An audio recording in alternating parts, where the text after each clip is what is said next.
EDI 11, FII Infra da Esparta, já saiu o relatório de mês de novembro, vamos gravá-lo aqui. Esse é o canal Estudos em FIIs, esse vídeo não é uma recomendação de investimentos. Então olha só, esse fundo hoje é o fundo mais diversificado da nossa B3 em se tratando de FII Infras. O fundo está atualmente com 70 debêntures, um nível de diversificação excepcional. Além disso, né, o fundo tem uma duration mais com tendência curta, 3,6 anos aqui, que permite bastante flexibilidade, né, nesse mercado atual que estamos. O fundo trabalha com hedge total de CDI, né, então ele está, de certa forma, imune às variações da NTNB, pois ele fez esse swap de indicadores aqui. E também o fundo está trabalhando atualmente com 20% de caixa residuais ainda da terceira emissão. Ele alocou um pouco desse caixa, no relatório anterior estava com 25%. Vamos ver quais foram as alocações desse vídeo, né? Então, sem mais delongas, vamos direto ao vídeo aqui. Vamos começar aqui pela leitura do resumo do relatório. Então, o fundo pagou aqui R$ 1,16, isso é equivalente a 121% do CDI, né? Nota, porque o CDI também teve redução nesse período aqui em relação ao período anterior. Então, isso representaria um dividend yield anualizado de 17,8% líquido, né? Muito bom mesmo. Relembrando que esse fundo aqui tem níveis de pagamento assim acima da média dos outros FII Infras, né? Pois ele foi constituído no mês de fevereiro, que foi aquele mês de estresse das debêntures, devido principalmente ao efeito Americanas, né? Esse fundo surfou bem nessa onda, fazendo excelentes compressões de spread. Beleza? Então, vamos ao resumo do mês aqui, geral do fundo. O fundo conseguiu melhorar o spread de crédito dele para 1,7%, né? Ou seja, CDI mais 1,7%. Esse é o carrego da carteira do fundo, né? O fundo está sendo negociado hoje muito próximo do patrimonial, beleza? E ele tem essa duration 3,6 anos. O número de cotistas aumentou um pouco em relação ao relatório anterior, né? Aumentaram um pouco os cotistas aqui. Esse fundo ainda é muito pouco conhecido, na minha opinião. O potencial que tem esse fundo é pouco apreciado hoje pelo mercado de forma geral. Bom, o fundo tem uma taxa de administração de 1% e o target de CDI mais 2%. Fundo totalmente isento, como todos os FII Infras, pela Lei 12.431. Você não paga imposto de renda de nada aqui nesse fundo, nem ganho de capital, nem proventos, né? Essa é uma grande vantagem, não tem estresse com imposto de renda. Então vamos passar rapidinho as alocações dele, né? Como a gente falou, ele aumentou o spread dele e a duration também, e a alocação de caixa ainda tem 9% a alocar. Ele comprou aqui algumas debêntures no mercado primário e no mercado secundário, a gente vê com mais detalhe aqui no próximo slide. Bom, então tendo em vista isso, a geral desse fundo aqui, vamos seguir direto para a parte do rendimento, né? Aqui é a parte mais interessante. Então, veja, vamos gastar mais tempo aqui na parte do rendimento para analisar isso aqui. Então, o fundo pagou 1,16, como vimos, né? Fechamento aí aos cotistas na data de 30/11/2023. Isso equivale a 121% do CDI, beleza? Então o fundo mantém, acho que isso que é importante, ele dá uma premissa aqui de um guidance para frente de como que vai ser o primeiro semestre de 2024. Então o fundo coloca que para frente ele espera seguir pagando pelo menos 110% CDI acumulado no mês até o final do primeiro semestre de 2024. Então o fundo realmente coloca aqui uma expectativa de guidance 110%, no mínimo 110% do CDI, né, no primeiro semestre de 2024. Então a pergunta que a gente se faz aqui, que eu deixo para vocês colocarem nos comentários aí, qual investimento hoje paga 110% do CDI líquido, né? Então, essa é a pergunta. Esse é o mínimo que o fundo está se comprometendo a pagar, né? Por exemplo, se você pegar quais são os investimentos isentos de renda fixa, né? Vamos pensar em alguns aqui. Se a gente pensa, lógico, num CDB, em alguma coisa similar, bom, vai cair naquela taxa da regressiva lá do 22,5% até 15%. Então, quando você pega, logicamente, um CDI 120 ou 125, se você fizer a conta, descontando imposto de renda no primeiro ano, você vai chegar à conclusão que vai pagar muito menos do que isso aqui, líquido, né? Realmente muito menos, a diferença é gritante. Então você teria que ter um rendimento de renda fixa que pagasse mais que 110% isento, né? Bastante difícil encontrar uma LCA aí, por exemplo, de um banco, que seja um banco confiável também, né? Uma LCA, uma LCI, que é um rendimento totalmente isento, né? Que pague mais que 110% líquido, né? Então, realmente, assim, esse exercício é um exercício que a gente fica por fazer, né?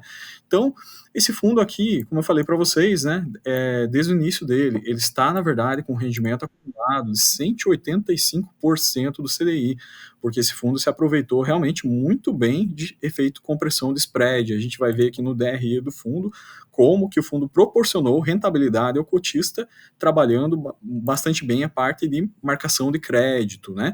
Então, gostaria de analisar com vocês aqui a DRE do fundo simplificada, né?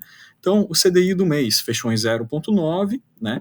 E o fundo, ele teve ganhos de crédito de 0,3% nesse mês. Quais foram esses ganhos? 0,1 com carrego, 0,2 com marcação de crédito. Então, basicamente, compressão de spread, tá?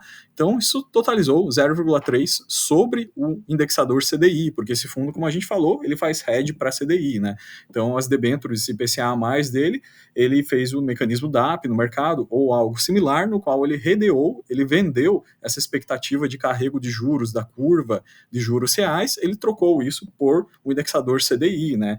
Então, ele fez isso e com essa troca, né, você tem o 0,9 de CDI aqui, né, que já é decorrente do carrego da carteira do fundo, né? E aí ele apresenta os ganhos sobre isso. Então, o ganho 0,3 de crédito, como já falamos aqui, ele pode ter outros ganhos também no decorrer do período, né? E aqui a gente põe aqui a taxa de administração, menos 0,1%, perfazendo um total de 1,2% de rentabilidade no mês.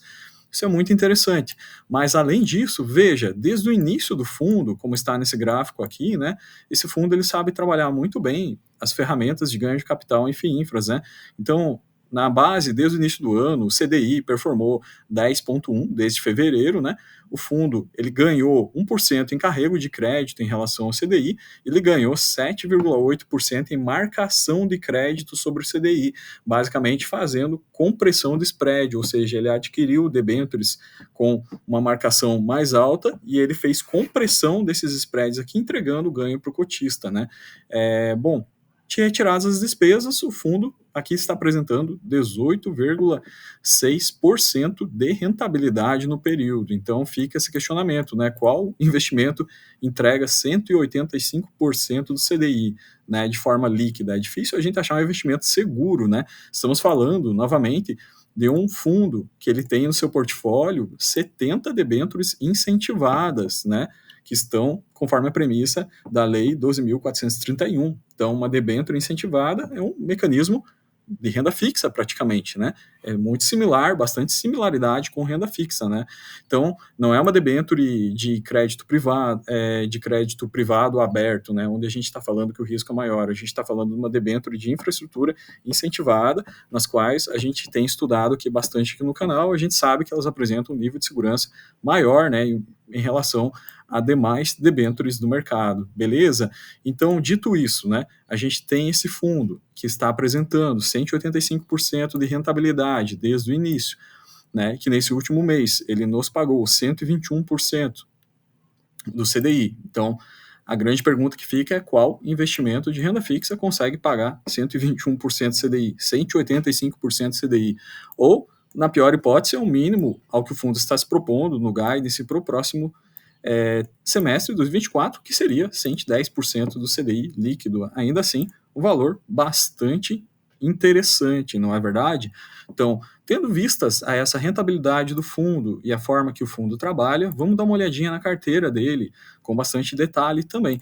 Quais foram as novas aquisições que o fundo fez? Então, a gente vem para a carteira do fundo, veja, o fundo tem 2 páginas do relatório para colocar todas as 70 debêntures que ele tem aqui. O fundo é extremamente diversificado, tanto setorialmente, né, quanto em termos de participação. Então, a gente tem aqui as debêntures da Zilor, da Embasa, a CEA3, né, geração, saneamento, álcool e açúcar, que entraram aqui. A gente tem a debênture também de Ventos da Bahia, né, e mais algumas aqui que fizeram a composição de carteira do fundo e melhorando. Então, vamos acompanhar como é que foi desde a emissão. Veja, em setembro, né, onde o fundo estava alocado aqui, estava finalizando o processo de emissão, né, ele estava com esse nível de alocação, né, por debêntures, e aí entrou, né, no mês de outubro, o caixa decorrente da emissão que o fundo fez. Então, esse caixa, ele ficou alocado aqui, ele começou a fazer já algumas apropriações, né, do mês de outubro mesmo, né, e aqui a gente tinha essa distribuição, então a gente via o fundo realmente mais concentrado nos setores, né, de geração de energia, saneamento, logística, né, telecom e portos aqui. E a diferença para esse mês, quando a gente vem para o mês de dezembro já, que é o relatório de novembro que estamos tratando aqui, ele já alocou mais 5% desse caixa aqui, então o principal ainda continua sendo geração de energia, seguido por logística, 12%, saneamento, 11%, telecom, 8%, rodovias, 8%, e assim por diante, até o 2% do final aqui, papel e celulose. Então, perceba, esse fundo aqui, né, setorialmente bastante distribuído, né, o setor de geração de energia é um setor bastante interessante também, né, e em termos de rating, né, como que foi a evolução de rating dele, né, ele tinha AAA aqui, aproximadamente 42% em setembro, né, aqui no mês de outubro ele já passou 50% em rating AAA, e aqui, onde ele fez a alocação aqui do restante do caixa, que a gente viu, tem 9% de caixa a alocar, ele diversificou um pouquinho mais aqui, mas ele ainda está mantendo esses 42% em AAA, e quando a gente olha o perfil geral aqui do fundo, né, a gente não vê grandes modificações, a gente vê realmente o perfil de alocação dele, né, em debêntures com nível de rating bastante elevado, beleza? Então, gente, tendo vistas gerais a esse fundo aqui, né, podemos fazer um fechamento, pensando um pouco nos prós e contras desse fundo aqui. Então, esse fundo é o fundo da Sparta, um fundo relativamente novo, o qual teve o start no período de fevereiro, durante o estresse de mercado do evento Americanas, no qual o fundo se aproveitou da ocasião para fazer ganhos de compressão de spreads sensacionais, por isso essa abertura de curva em relação ao CDI.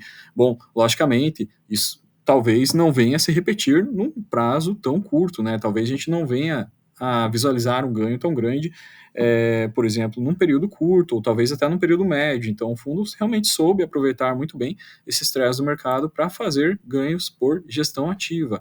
Mas, independente desse período, que foi um período bom, no qual ele se aproveitou, né, dessa volatilidade de mercado para fazer ganhos, ainda assim, me parece bastante interessante um fundo que se compromete a entregar 110% CDI líquido, né, e que vem entregando durante esse ano aí uma média de 120% do CDI, né, como a gente viu nesse último relatório aqui. Então, gente, rentabilidade, né? Esse seria certamente um dos fatores positivos. Diversificação de carteira, 70 debêntures, né? Com ratings bons em setores bastante distintos, né? E principalmente essa parte do carrego, né? O carrego CDI mais 1,7 e o preço do fundo, né, gente? Esse fundo não está com ágio, né? A gente vê outros fundos, né? Por exemplo, costumo comparar com o Cadif, logicamente, é um fundo muito maior, né? Com um porte aí 20 vezes maior do que esse fundo aqui. Mas a gente vê o Cadif, por exemplo, vou gravar vídeo dele aqui na sequência, né? Mas o Cadif pagando, por exemplo, 0,95% CDI, chegou a pagar na média do semestre, né? 0,85, 0,9, 95% do CDI, basicamente, né? E a gente vê esse fundo aqui da Sparta, né, pagando 120% do CDI, né, sendo um fundo bastante pequeno, negociando no PVP dele, né? Então, gente, às vezes vale a pena avaliar, né? Claro, na nossa carteira, né, a gente deve ter fundos de diferentes portes, diferentes patrimoniais, diferentes liquidez, né, diferentes mecanismos também, EPCA ou ECDI, né, mas os casos FIINFRAs, na minha opinião, esse fundo é uma opção bastante interessante de diversificação para quem quer ter exposição a CDI. Então, na minha opinião, inclusive, ele é o melhor fundo redeado em CDI atualmente que nós temos aí dentro dos 12 FIINFRAs da nossa B3, beleza? Então fica esse vídeo de hoje aí, não é nenhuma recomendação de investimento, né? É uma recomendação de estudo para vocês analisarem melhor e conhecerem bem esse fundo, o fundo que tem tão poucos cotistas, né? Nós vimos aqui, basicamente, o fundo tem, né, 3.283 cotistas, então quando a gente compara com outros fundos maiores aí, a gente não tem fundos assim pequenos dessa maneira aqui performando tão bem. Então esse fundo para mim é um fundo que tem um potencial excepcional, enorme de crescimento, logicamente esse fundo vai crescer muito, né, assim como o juro está duplicando agora praticamente de tamanho na emissão que está tendo, eu vejo, na minha opinião, um potencial bastante brilhante para esse fundo no futuro próximo, e a gente sabe que quem entra no início, né, acaba pegando a água da fonte mais limpa, né? Então não é nenhuma recomendação, mas eu deixo para vocês esse relatório aqui de estudo, ao qual eu fiz a leitura, né? Para que vocês avaliem e estudem bem, com bastante carinho, bastante cuidado, esse fundo aqui. Um grande abraço para todos, até o próximo vídeo, fiquem com Deus.